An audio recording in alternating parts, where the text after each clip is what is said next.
So, I've been thinking for a long time, I haven't posted any videos, so why not start a new season? So, I'm starting the new season from this video. I have lots of traveling and a lots of food journey coming up next couple of months. So, I thought, you know what, let me share this all those journeys. So, today I'm gonna start with my 6 years old favorite chicken curry. It's very chunky and very healthy. So, let's get cooking then.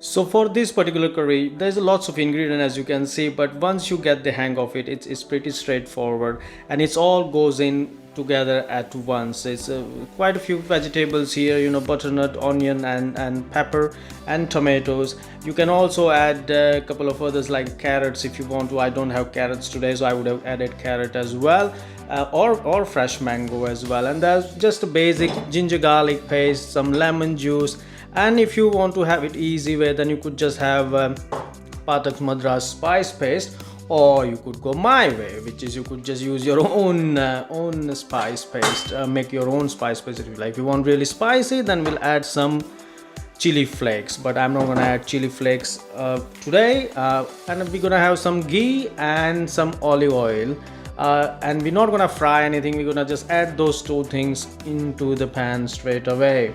And we're gonna have jaggery instead of sugar, but you can have some sugar as well, and some fried onion as well, and some lentil if you like some lentil.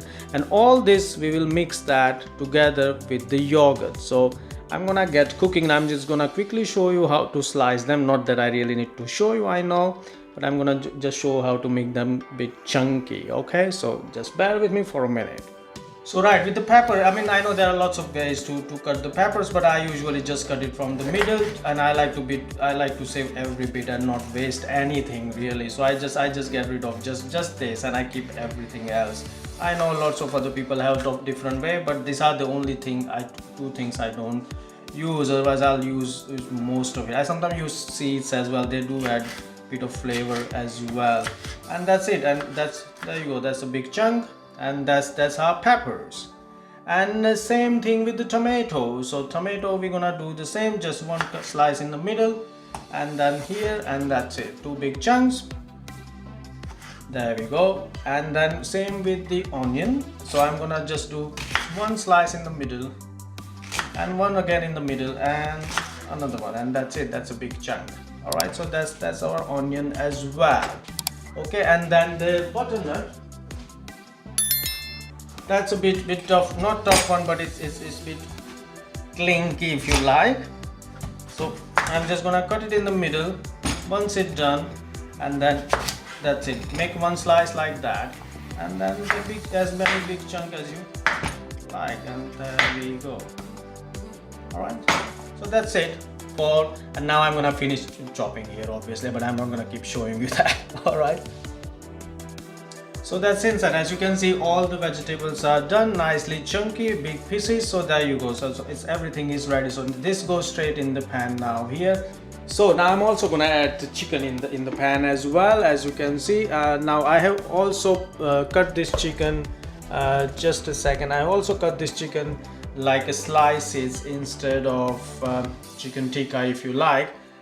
For no obvious reason really, I just fancy that way really. I could tell you anything, but there is no really particular reason why I have chopped them like that. But they are long, and it's really nice, and it stays in one piece for a longer period, because I'm also gonna freeze this if there is lots of leftovers. All right, so there we go. So in goes the chicken. So after the chicken, now I'm gonna start with the yogurt first, and then we had about 600 gram chicken, and so I'm gonna add just about the half of the yogurt, which is around 500 or 600 grams. So that's virtually, I don't really measure particularly, but I'm just gonna go maybe just about half of this tub. I should have worn the apron, but I haven't. Never mind with this black t-shirt. But there we go. So half of the yogurt is in, and then now I'm also gonna add all the other ingredients. So I'm gonna just add a little bit of tomato paste, just about 1 spoon, as you can see, and that's one tomato paste. And then if you don't have fresh mango, I would add fresh mango, to be honest, but I don't have fresh mango today, so I'm gonna add some fresh mango chutney. No, it's not fresh mango chutney if you like, but it's a mango chutney. So there we go. It's 2 spoons of mango chutney. It just really adds really tangy flavor. So that in goes mango chutney, and I'm gonna add some ginger garlic paste as well, 1 spoon each. So there we go. I mean, I normally don't use 5-6 different spoons. I could have used it to make it look fancy, but I'm not gonna, because then it's more washing for me, obviously. So I'm not gonna do that. And it's all used regularly, so they don't go off. And some lemon juice, again, just bit of more tangy taste. And after that, we're gonna add some ready-made chicken paste, chicken madras paste. Okay, so I'm gonna add that, maybe 1 spoon of that, because as you know, I'm gonna add my own spices. But if you're not gonna use your own spices, then obviously you can take more of this. Okay, so there we go. And then I'm gonna add some salt as well.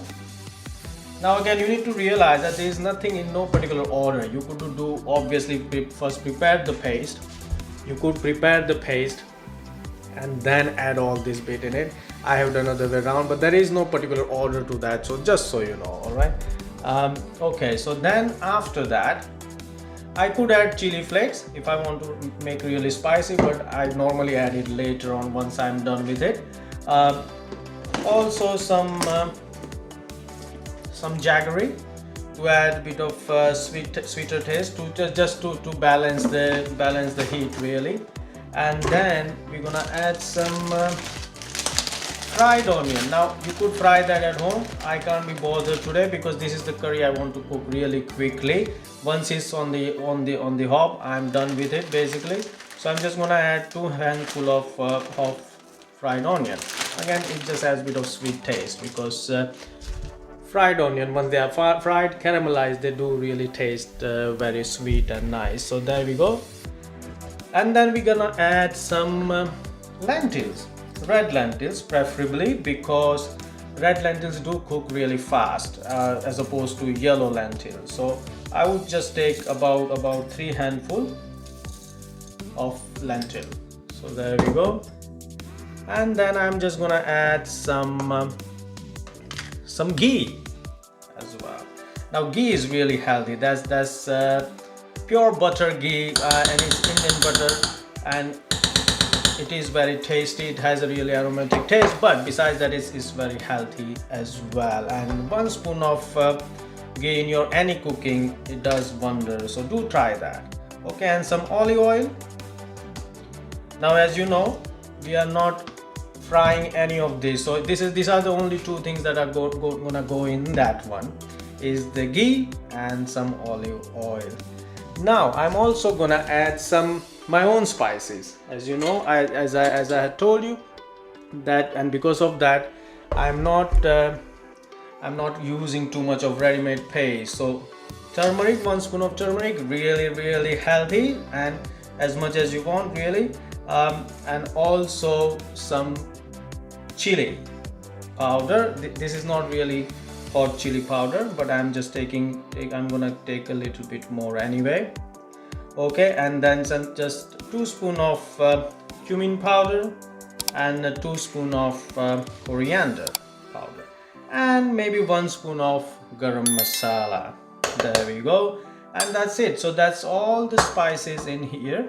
Now if I want to make it a bit colorful, there will be a nice color to this, but I'm gonna add some Kashmiri chili powder as well, because what happens with the Kashmiri chili powder is that it's not really heated, but it adds really nice color to the dish. So there we go. I'm not measuring because it doesn't really have any taste of its own. So there we go. So it's made strictly just for the color really, and that's it. I think I'm done here. So now I'm just gonna add some fresh coriander to that, and that's it. And once we have added the fresh coriander, our dish is ready to go on the hob. Now ideally, now again, I don't with this particular dish, I'm not gonna bother chopping them as well. I'm just gonna how you call this, I'm just gonna crush them or pull them. There we go, and that's enough. There you go. And again, fresh coriander adds really nice flavor to that. It's nice and ready. So let's just then stir it well. Okay, once it's mixed well, ideally if you had time, but remember, I do cook this on the weekday as well, on the school night as well, so sometimes I only have half an hour to prepare this, and as you can see, I have quickly prepared everything in literally 10 minutes. And now if you have a time, you could leave this aside for about half an hour, ideally in the fridge as well. But if you don't have time, don't worry about that. But if you do, ideally, like I said, half an hour would really help the chicken itself in the cooking process. Okay, but if you are not, then it will just take 10 minutes longer to cook. That's all. So that's it, it's ready now. If you are planning on being busy again, so what I would suggest is add a bit of water, which I'm doing it now because I'm going to be busy now doing something else. So I'm just gonna add some water, mix it well, and then just keep the hob going on a medium heat, not very high, purely because you don't want your food to get stuck on the bottom. Okay, so that's it, and make sure it's nice on a medium to low level. So let's just start, and for me that's the medium heat. Okay, that's really low, and that's medium, so I think we're gonna keep it this way, and for about 43 minutes, as you can see. All right, so that's it, let's forget about it, and I shall go and do something else. Right, so it's about 1 minute left, so I'm just gonna check it now. How are we doing? Let's just see. Right, so there we go, that was our timer. So as you can see, there's a big chunks and nicely cooked, but I can quickly just check the chunk if it is cooked nicely, because you don't want them to break as well or the blend as well. So there we go, and as you can see, it's nicely cooked. And if the butternut is cooked well, which means everything else is cooked nicely, because butternut takes the longest. But I shall check the chicken anyway. So as you can see, that's the long chicken, and I'm just gonna check quickly, and it is cooked nicely, breaks really easily. There we go. Okay, so it's all nicely cooked, but I'm gonna leave it for about 10 minutes, 10 to 15 minutes, just bubbling away, just like that, simmer away just like that. Right, so as you can see, I left it on to simmer for about 10 minutes. It was all cooked, but I wanted to let it simmer for about 10 minutes, and it's, as you can see, it's nice and cooked, nicely cooked now. The oil is coming up, and which means it's nicely cooked, and it's all bit still chunky, as you can see. So that's it. As you can see, it's nice and chunky. Chicken is nicely cooked. We still have the whole body of tomato, as you can see, and the butternut and the pepper and the onion.